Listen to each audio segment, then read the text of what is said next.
आइए करते हैं शुरुआत। तुमने के लिए आप यू का इस्तेमाल करेंगे, उसे के लिए आप ही का इस्तेमाल करेंगे। हालाँकि यहाँ पर जो अनदेखा करने का काम है वो रिसीव कौन कर रहा है? ही। तो यहाँ पर ही के बदले आपको हिम का इस्तेमाल करना पड़ेगा। अनदेखा करने के लिए इंग्लिश में एक वर्ड है इग्नोर।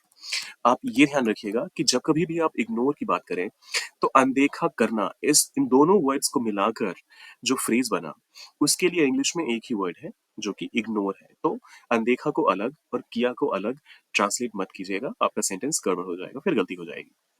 और फिर वाई, क्यों के लिए वाई का इस्तेमाल।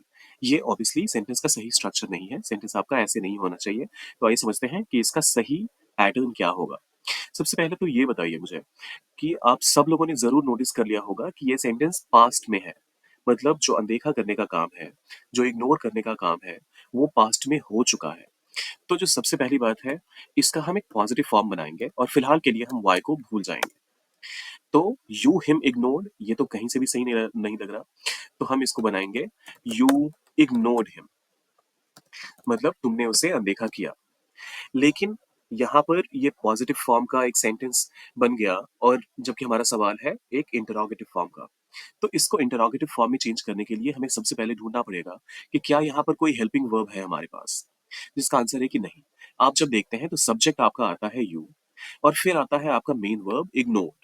तो यहाँ पर कोई भी हेल्पिंग वर्ब आपके पास नहीं है, जिसका मतलब है कि अगर आपको इसको इंटरोगेटिव बनाना है तो आपको डिड का इस्तेमाल करना पड़ेगा। और जैसे ही आपने डिड का इस्तेमाल किया तो सबसे पहली चीज ये कि यू जो अभी तक पहला लेटर कैपिटल लेकर बैठा हुआ था क्योंकि सेंटेंस की शुरुआत में था वो, उसका पहला पहला लेटर अब स्मॉल हो जाएगा। डिड यू इग्नोर्ड हिम, ये भी गलत है क्योंकि जैसे ही आपने डिड का इस्तेमाल कर दिया तो आपका जो वर्ब है, जो मेन वर्ब है, वो इमीडिएटली प्रेजेंट प्लूरल फॉर्म में आ जाएगा जो कि होता है ignore.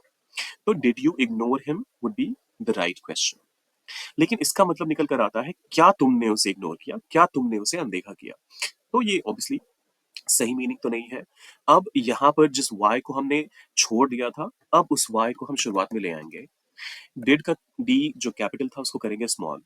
Why did you ignore him, ये बना हमारा पूरा सेंटेंस। और ये ध्यान रखिएगा कि ये क्वेश्चन मार्क एंड में जरूर आ जाए।